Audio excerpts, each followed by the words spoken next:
नमस्कार साथियों, बहुत बहुत स्वागत है आपका आज की क्लास में। इस क्लास में हम देखेंगे हिंदी की उपभाषाएं, उनकी बोलियां और बोले जाने वाले क्षेत्र। बोले जाने वाले क्षेत्र से पीजीटी की परीक्षा में दो प्रश्न पूछे गए थे। एक था प्रश्न सतना, रीवा, शहडोल क्षेत्रों में कौन सी बोली प्रयुक्त की जाती है, और एक प्रश्न था सही युग्म का चुनाव करना था। सही युग्म नहीं है पूछा गया था, जिसमें एक तरफ थी बोली और एक तरफ था उसका बोलने का क्षेत्र। तो इस क्लास में हम इसको कवर करेंगे ताकि आने वाली परीक्षा में इससे प्रश्न गलत नहीं हो। तीन प्रश्न पूछे गए थे, एक प्रश्न था पश्चिमी हिंदी की बोली कौन सी नहीं है। तो सारा कुछ कवर करेंगे इस क्लास में। क्लास को ध्यान से देखिए। क्लास को आप अपने काम करते हुए केवल सुन भी सकते हैं, कान में जाते हुए याद हो जाता है। ठीक है। तो हिंदी भाषा का क्षेत्र हिमाचल प्रदेश, पंजाब का कुछ भाग, हरियाणा, राजस्थान, दिल्ली, उत्तर प्रदेश, उत्तरांचल, छत्तीसगढ़, झारखंड, मध्य प्रदेश तथा बिहार है, जिसे हिंदी भाषी प्रदेश कहते हैं। और इस पूरे क्षेत्र में हिंदी की 5 उपभाषाएं देखने को मिलती हैं। 5 उपभाषाओं में पश्चिमी हिंदी, पूर्वी हिंदी, राजस्थानी, पहाड़ी और बिहारी आती हैं, और इनकी भी बोलियां हैं। जैसे कि पश्चिमी हिंदी की 5 बोलियां हैं: खड़ी बोली या कौरवी, ब्रजभाषा, हरियाणवी, बुंदेली और कन्नौजी। आगे चल के इस क्लास में इन सभी की विशेषताओं को देखेंगे। पूर्वी हिंदी के अंतर्गत अवधी, बघेली और छत्तीसगढ़ी, यानी कि इसे आप ए, बी और सी करके याद कर सकते हैं। राजस्थानी हिंदी के अंतर्गत पश्चिमी राजस्थानी, इसे मारवाड़ी भी कहते हैं। पूर्वी राजस्थानी, इसे जयपुरी कहते हैं। उत्तरी राजस्थानी, इसे मेवाती कहते हैं। और दक्षिणी राजस्थानी, इसे मालवी कहते हैं, याद रखिएगा। पहाड़ी हिंदी के अंतर्गत पश्चिमी पहाड़ी और मध्यवर्ती पहाड़ी आती हैं, जिसमें मध्यवर्ती पहाड़ी के अंतर्गत कुमाऊनी और गढ़वाली आती हैं। बिहारी हिंदी के अंतर्गत भोजपुरी, मगही और मैथिली बोलियां आती हैं। अब सबको एक एक करके देख लेते हैं। सबसे पहले हम देख रहे हैं खड़ी बोली को। खड़ी बोली शब्द का प्रयोग दो अर्थों में होता है। एक तो साहित्यिक हिंदी खड़ी बोली के अर्थ में, और दूसरे दिल्ली मेरठ के आसपास की लोक बोली के अर्थ में। खड़ी बोली को जॉन गिलक्राइस्ट ने टकसाली भाषा कहा है, यहाँ से प्रश्न पूछा जाता है। और सुनीति कुमार चटर्जी ने जनपदीय भाषा कहा है, यह भी प्रश्न पूछा जाता है।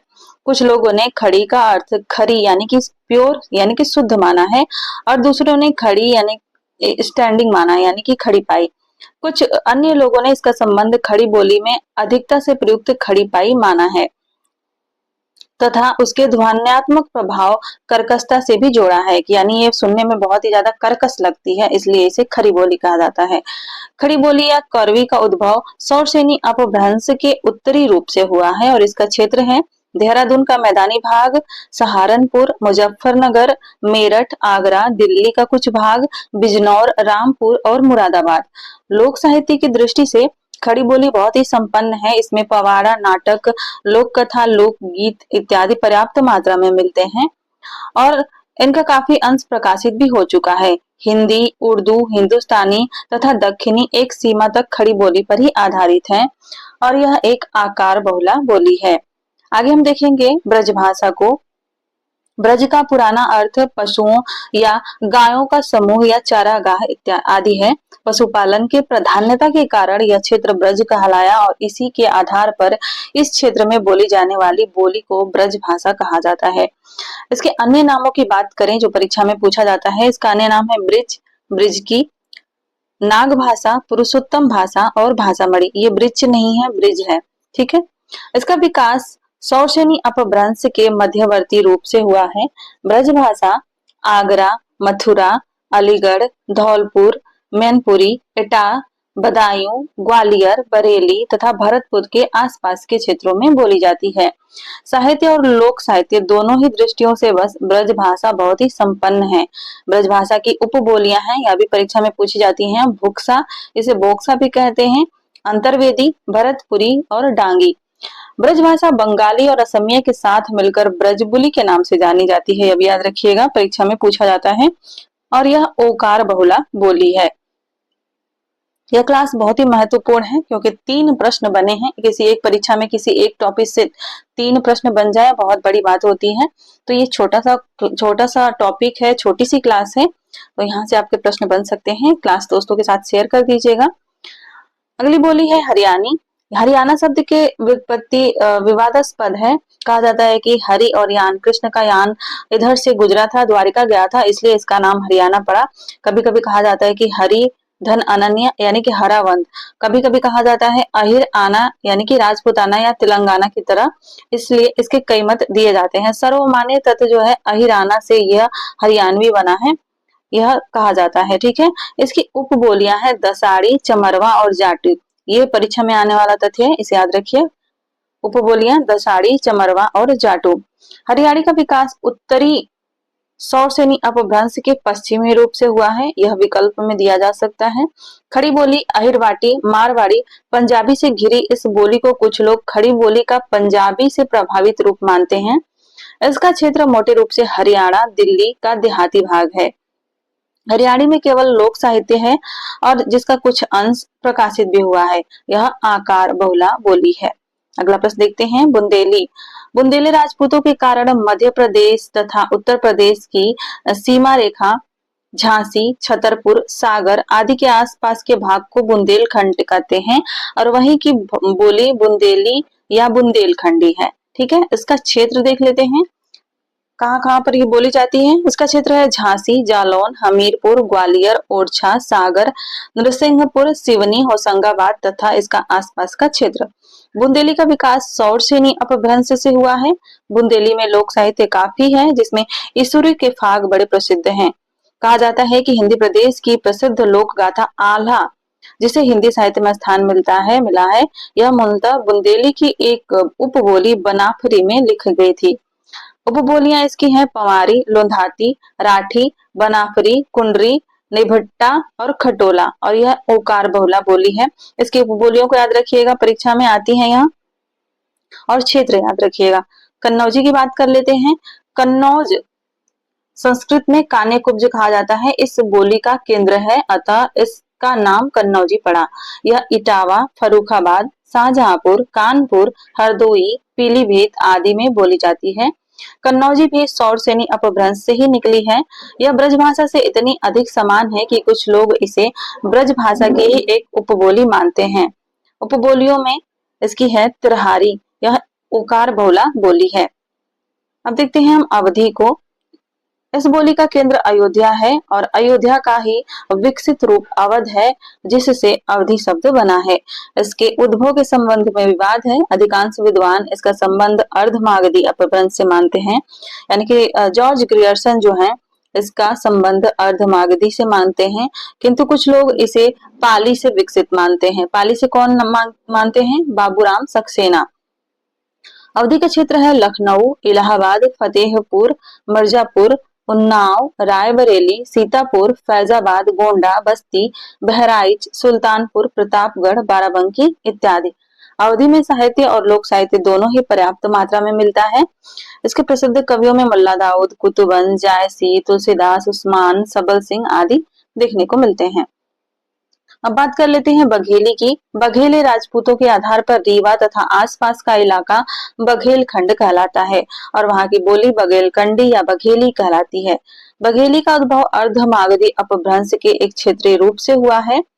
यद्यपि जनमत इसे अलग बोली मानता है, किंतु भाषा वैज्ञानिक स्तर पर यह अवधि की ही एक उपबोली ज्ञात होती है। यह डॉक्टर नगेंद्र की मान्यता है। इसे दक्षिणी अवधि कह सकते हैं। इसका क्षेत्र है रीवा, जबलपुर, नागौद, शहडोल, सतना, महर, मिर्जापुर तथा इसके आसपास का क्षेत्र। कुछ उपवादों को छोड़कर बघेली में केवल लोक साहित्य देखने को मिलता है। तो यहाँ से प्रश्न बना था, सतना, रीवा और शहडोल के क्षेत्रों में कौन सी बोली प्रयुक्त की जाती है, यह प्रश्न पीजीटी में पूछा गया था। तो इसे अच्छी तरीके से याद कर लीजिएगा। ठीक है, हो सकता है प्रश्न रिपीट हो जाए। छत्तीसगढ़ी की बात कर लेते हैं। मुख्य क्षेत्र छत्तीसगढ़ होने के कारण इसका नाम छत्तीसगढ़ी पड़ा है। अर्धमागधी अपभ्रंश के दक्षिणी रूप से इसका विकास हुआ है और इसका क्षेत्र है सरगुजा, कौरिया, बिलासपुर, रायगढ़, खैरागढ़, रायपुर, दुर्ग, नंदगांव और कांकेर। छत्तीसगढ़ी में भी लोक साहित्य देखने को मिलता है। उपबोलियों में सदरी, सरगुजिया, यह पूछी जा चुकी है परीक्षा में, सरगुजिया, कुरवा, बैगानी, बिजवाली, कलंगा, भुलिया और सतनामी आती हैं। ठीक है, तो छत्तीसगढ़ी की उपबोलियां याद रखिए और इसका क्षेत्र कि ये कहाँ कहाँ पर बोली जाती है। पश्चिमी राजस्थानी की बात कर लेते हैं। राजस्थानी का यह रूप पश्चिमी राजस्थान के अंतर्गत जोधपुर, अजमेर, किशनगढ़, मेवाड़, सिरोही, जैसलमेर, बीकानेर इत्यादि में बोला जाता है। इसे मारवाड़ी भी कहते हैं। पश्चिमी राजस्थानी को सौरसेनी अपभ्रंश से इसका विकास हुआ है। मारवाड़ी में जैन साहित्य, रासो साहित्य तथा लोक साहित्य दोनों ही पर्याप्त मात्रा में मिलते हैं। मीरा के पद भी इसी भाषा में देखने को मिलते हैं। इसकी उपबोलियां परीक्षाओं में पूछी जाती हैं। मेवाड़ी, बागड़ी, शेखावटी, बीकानेरी, खैराड़ी, थली, नागौरी और ओशवाली ये इसकी पश्चिमी राजस्थानी की उपबोलियां हैं। अब देखते हैं हम उत्तरी राजस्थानी को। उत्तरी राजस्थान में इसका क्षेत्र अलवर, गुड़गांव, भरतपुर के आसपास है। मेयो जाति के इलाके मेवात के नाम से इसे मेवाती भी कहते हैं। इसकी एक मिश्रित बोली अहिरवाटी है जो गुड़गांव, दिल्ली तथा करनाल के पश्चिमी क्षेत्रों में बोली जाती है। तो उत्तरी राजस्थानी की एक उपबोली कौन सी है? अहिरवाटी। इस पर हरियाणी का बहुत प्रभाव देखने को मिलता है। मेवाती में केवल लोक साहित्य देखने को मिलता है और उत्तरी राजस्थानी का उद्भव सौरसेनी अपभ्रंश से हुआ है। पूर्वी राजस्थानी की बात कर लेते हैं। पूर्वी राजस्थानी राजस्थान के पूर्वी भाग में जयपुर, अजमेर, किशनगढ़ आदि में बोली जाती है। इसकी प्रतिनिधि बोली जयपुरी है और जिसका केंद्र जयपुर है। जयपुरी को ढूढ़ाड़ी भी कहते हैं और क्योंकि इसका क्षेत्र है ढूढ़ाड़, सौरसेनी अपभ्रंश से यह विकसित है और इसमें केवल लोक साहित्य देखने को मिलता है। इसकी उपबोलियां हैं हाड़ौती, किशनगढ़ी, तोरावटी, नागरचोल और राजावटी। अब देखते हैं दक्षिणी राजस्थानी को। इंदौर, उज्जैन, देवास, रतलाम, भोपाल, होशंगाबाद तथा इसके आसपास के क्षेत्रों में यह बोली जाती है और इसकी प्रतिनिधि बोली है मालवी, जिसका मुख्य क्षेत्र है मालवा। सौरसेनी अपभ्रंश से यह विकसित है और उपबोलियां हैं निमाड़ी और रांगड़ी। अगली बोली है पहाड़ी हिंदी। इसे बोला जाता है जौनसार, सिरमौर, शिमला, मंडी, चंबा के आसपास के क्षेत्रों में यह बोली जाती है। सौरसेनी अपभ्रंश से यह विकसित है। मध्यवर्ती पहाड़ी की बात कर लेते हैं। यह भी सौरसेनी अपभ्रंश से विकसित है और इस बोली का क्षेत्र है गढ़वाल, अल्मोड़ा, कुमायूं, देहरादून, सहारनपुर का उत्तरी भाग। वस्तुतः यह गढ़वाली और कुमाऊनी इन दो बोलियों का सामूहिक नाम है। इन बोलियों में लोक साहित्य पर्याप्त मात्रा में मिलता है और साथ ही कुछ साहित्य भी देखने को मिलता है। उपबोलियां हैं बधानी और टेहरी। मुख्य रूप से ये उपबोलियां गढ़वाली की हैं। भोजपुरी की बात करते हैं। बिहार के शाहाबाद जिले के भोजपुर गांव के नाम के आधार पर इस बोली का नाम भोजपुरी पड़ा। मागधी अपभ्रंश के पश्चिमी रूप से विकसित इस बोली का क्षेत्र बनारस, जौनपुर, मिर्जापुर, गाजीपुर, बलिया, गोरखपुर, देवरिया, आजमगढ़, बस्ती, शाहाबाद, चंपारण, सारण तथा इसके आसपास का क्षेत्र है। हिंदी प्रदेश की बोलियों में भोजपुरी बोलने वाले सबसे अधिक देखने को मिलते हैं। भोजपुरी में मुख्यतः लोक साहित्य ही मिलता है, शिष्ट साहित्य बहुत कम मिलता है। भारतेंदु प्रेमचंद प्रसाद आदि इसी क्षेत्र में रहे लेकिन इन्होंने इसका प्रयोग नहीं किया अपने साहित्य में। बात कर लेते हैं मगही की। संस्कृत मगध से विकसित शब्द मगह इस नाम पर यह आधारित है।